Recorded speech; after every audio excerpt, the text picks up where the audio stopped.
जैसा कि आप थंबनेल देख पा रहे होंगे कि बैंक की फिक्स डिपॉजिट आपको कभी अमीर नहीं बनने देगी। आपको सुन के आश्चर्य लगता होगा, लेकिन जनाब ये बिल्कुल सच है।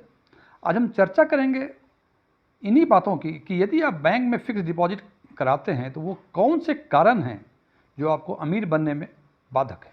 एस्ट्रॉन टैक्सफिन के नए वीडियो में आपका एक बार फिर से स्वागत है। यदि इस वीडियो से आपके नॉलेज में कोई वैल्यू एडिशन होता है, इसे लाइक करें, अपने फ्रेंड्स रिलेटिव के साथ शेयर करें, कमेंट भी करें, ताकि हम ये जान सकें कि जो चीज़ें मैं अपने व्यूअर्स को कम्युनिकेट करना चाह रहा हूँ वो कम्युनिकेट कर पा रहा हूँ या नहीं कर पा रहा हूँ। और यदि आपने इस चैनल पर पहली बार विजिट किया है, इसको सब्सक्राइब भी करें। अब बगल में लगे बेल आइकन को जरूर पुश करें ताकि हमारे नए वीडियो की नोटिफिकेशन आपको लगातार मिलती रहे। मेरा नाम DM झा है। सबसे पहला कारण इन्फ्लेशन। हालांकि इन्फ्लेशन एक काफ़ी टेक्निकल टर्म लगता है। इसको सीधे साफ शब्दों में ये बताऊं कि यदि कोई चीज़ आज 100 रुपये में खरीदी जा सकती है और 1 साल के बाद वही चीज़ यदि 105 रुपये में खरीदी जा रही हो तो हम कहते हैं कि महंगाई बढ़ गई।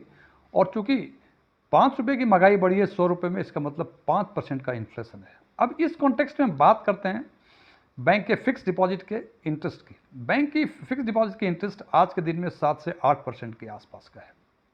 यदि हम माने कि 8% बैंक की फिक्स डिपॉजिट का रेट है, आपने पैसे जमा किए हैं, तो 1 साल में 1 लाख रुपए का ये करीब 1,08,243 रुपये हो जाएंगे। और 1 लाख में जो चीज़ें आज खरीदी जा रही थी वही 1 साल के बाद वो चीज़ें 1,05,000 में खरीदी जाएंगी। इसका मतलब जो नेट रिटर्न हुआ आपका 1 साल में 1,08,243 माइनस 1,05,000 मतलब 3,243 रुपये। इसको यदि परसेंटेज के लिहाज से देखें तो हम कह सकते हैं कि ये इन्फ्लेशन एडजस्टेड रिटर्न करीब 3.24, कैलकुलेशन पर्पज से इसको 3.25% मान लेते हैं। इसको फिर और सीधे शब्दों में ट्रांसलेट करें तो यदि आपको इन्फ्लेशन एडजस्टेड रिटर्न बैंक 3.25% दे रही है और इस 1 लाख रुपए को यदि आप 20 साल रखते हैं तो 20 सालों में ये करीब 1,89,543 रुपये के आसपास फंड बनता है। मतलब टोटल 20 साल में जो आपको फ़ायदा हुआ 89,543 रुपये हुए 1 लाख में।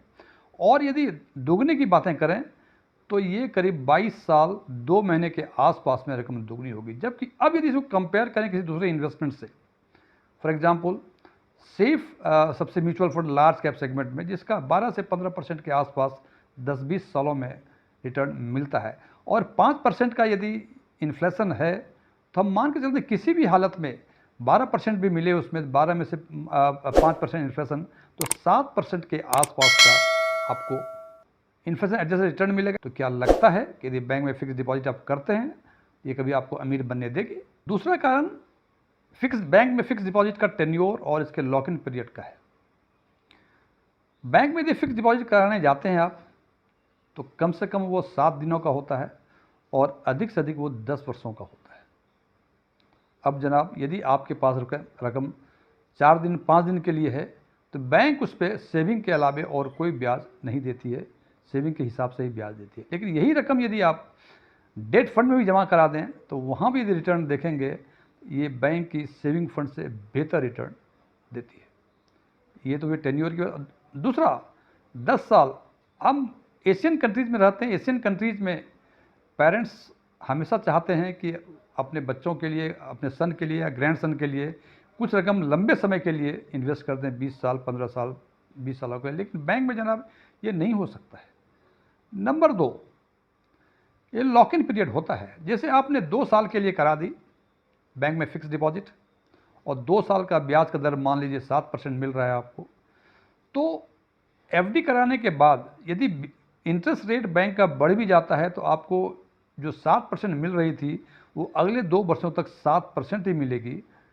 लेकिन यदि कंपेयर करें इसकी तुलना हम किसी और इन्वेस्टमेंट में जो सबसे पॉपुलर इन्वेस्टमेंट आज के दिन में म्यूचुअल फंड है, तो वहाँ देखते हैं कि कोई फिक्स रेट ऑफ रिटर्न नहीं है, लेकिन जैसे जैसे एप्रिसिएशन मार्केट का होता है इसमें भी एप्रिसिएशन हो सकता है घाटा भी हो और फ़ायदा भी हो। सो बैंक में ये लॉक इन पीरियड है कि जिस रेट पे आपने फिक्स कर दिया वो उस टेन्योर के लिए 1 साल 2 साल 5 साल मैक्सिमम 10 वर्षों तक के लिए वो लॉक इन हो जाता है। और यदि उस लॉक इन पीरियड के बीच यदि आपको पैसे चाहिए होंगे तो जनाब उसमें प्री मैच्योर कैंसिलेशन चार्जेस लगते हैं, और यदि इसको कैलकुलेट करेंगे तो मालूम होगा जो 7% 2 वर्षों के लिए मिल रहा था, और 6 महीने के बाद यदि आपने प्री मैच्योर कैंसिल करा लिया तो शायद वो 3 से 4% के आसपास आपको टोटल रिटर्न मिले, और इन्फ्लेशन था 5%, तो यहाँ आपको नेगेटिव रिटर्न दिखता है। तो क्या लगता है यदि बैंक में फिक्स डिपॉजिट आप कराएंगे आप कभी अमीर बन पाएंगे? एक और इम्पॉर्टेंट रीजंस हैं बैंक के फिक्स डिपॉजिट में जो आपको अमीर बनने में बाधक बनती हैं, वो है एडवांस पेमेंट ऑफ टैक्स, जिसको कि हम TDS यानी टैक्स डिडक्शन एट सोर्स बोलते हैं। आज के इनकम टैक्स रूल्स के प्रोविजंस के हिसाब से यदि आपके फिक्स डिपॉजिट में एक वर्ष में 40,000 या उससे अधिक का इंटरेस्ट बनता है तो उस पर बैंक 10 से 20% के बीच TDS काट लेगा। यदि आपने पैन दिया हुआ है अकाउंट में तो 10% काटेगी, और यदि आपने पैन अटैच नहीं किया हुआ है अकाउंट में तो आपका 20% TDS काट लेगी।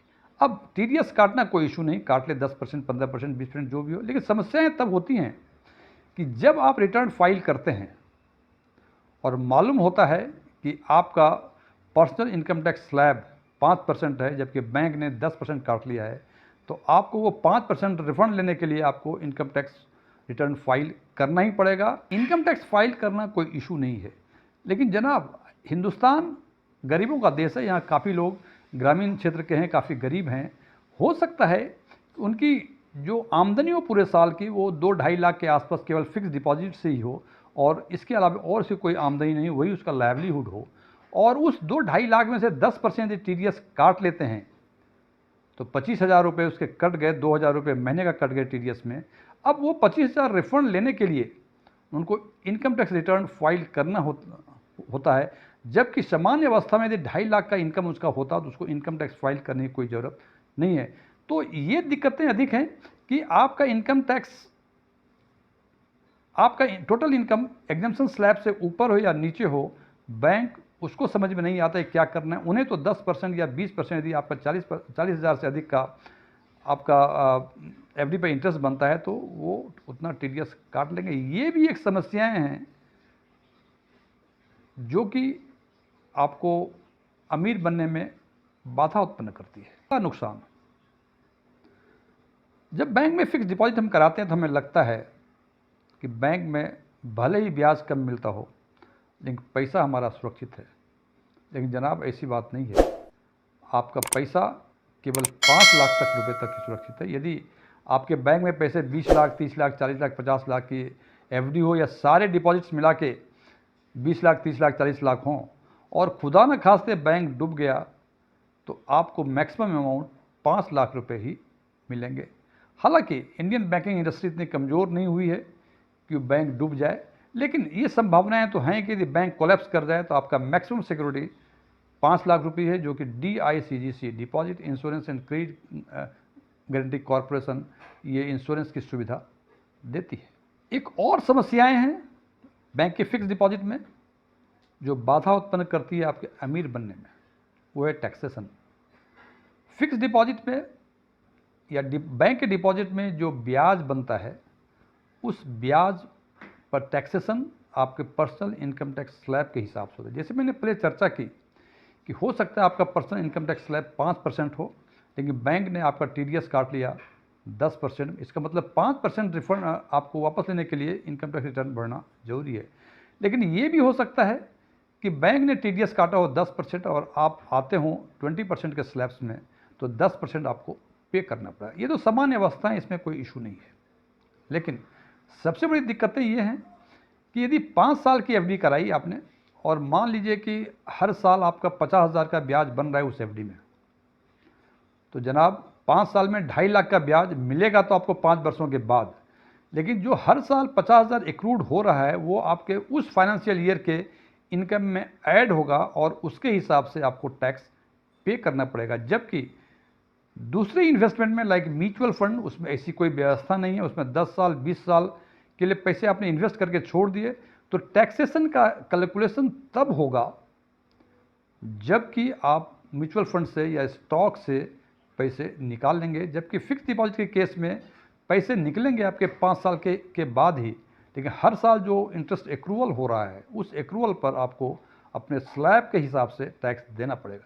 दूसरी समस्या है म्यूचुअल फंड या स्टॉक मार्केट में जो इन्वेस्टमेंट होते हैं उसमें जो टैक्स होता है वो कैपिटल गेन के हिसाब से होता है। उनका टैक्स का रेट आपके इनकम टैक्स स्लैब के हिसाब के से बिल्कुल अलग है।